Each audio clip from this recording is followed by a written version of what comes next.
నిన్న 4 కాయలు మామిడికాయలు తెచ్చేది ఇంకా 4 కాయలు తెస్తే ఏదో చిన్న పచ్చడి వేసేదాన్ని కదా అంటే ఇదిగో ఇవాళ ఓ 10 కాయలు ఉన్నాయండి తీసుకొచ్చారు. సరే ఈ ముందు కడిగి నీళ్ళలో వేసి బాగా పొడిగా తుడిసేసండి. ఒక గిన్నెతో కొలత పెట్టుకుంటాను నేను.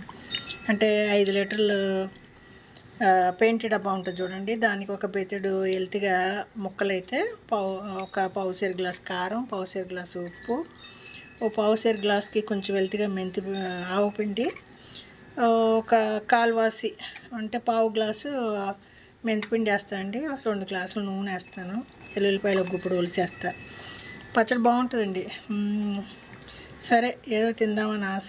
చిన్న పచ్చడి అంటే 1 ఇయర్కి అంతా ఏం లేదు. చిన్న చిన్న కాయలు, ఒక బత్తాకాయ కన్నా చిన్నగా ఉన్నాయి, ఒక 10 కాయలు. పిల్లలు ఉన్నారు, తల బాటిల్ పట్టుకుపోతారు. ఇదిగోండి మధ్యాహ్నం స్నాక్స్కి చిలకడదుంపలు ఉడకేసాను, నట్స్ నానబెట్టాను, దోసకాయలు, బొబ్బాసకాయ, ఇదేంకాయ ములాం పొలం, జాంకాయలు, తర్వాత వచ్చి మజ్జిగ అండి, తాగటానికి మజ్జిగ, నిమ్మకాయ తొక్కలు కూడా వేసాను. ఇది వచ్చి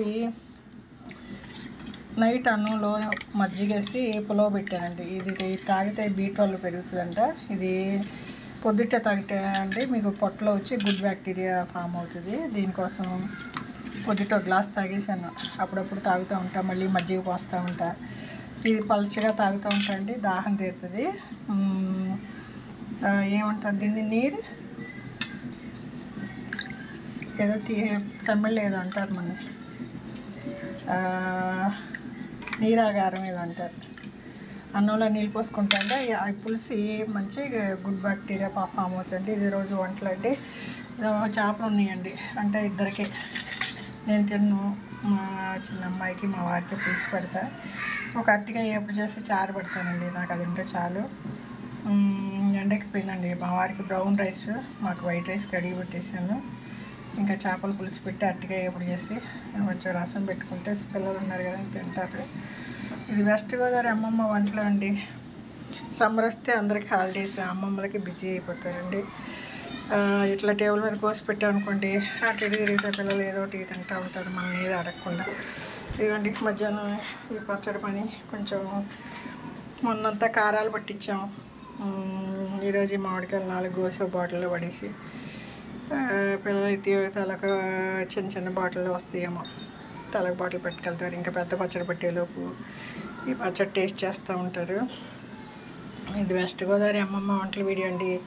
నేను ఇలా ఇవన్నీ తిని వెయిట్ బాగా కంట్రోల్ అయిందండి. నేను ఇవన్నీ తింటున్నా. బ్రేక్ఫాస్ట్ 2 దోశలు తినేది, 1 దోశ తినేది, ఇట్లా ఫ్రూట్స్ తినేది, నట్స్ తినేది, అవతలు వచ్చేసి మజ్జిగ, ఇలా పాత అన్నంలోని మజ్జిగ పోసుకుని తాగడం, ఈ జాంకాయలు, ఈ కీర దోసకాయలు, ఇవన్నీ కడుపు నిండా ఎన్ని తిన్నా మీకు వెయిట్ పెరగదు, ప్లస్ వచ్చి వెయిట్ లాస్ అవుతుంది, ఇమ్యూనిటీ పెరుగుతుందండి. ఫ్రూట్స్ అవి తింటా, రోజు ఒక నిమ్మకాయ రసం మజ్జిగలో వేసుకొని తాగుతా, లేదా ఒక ఉసిరికాయ తింటా.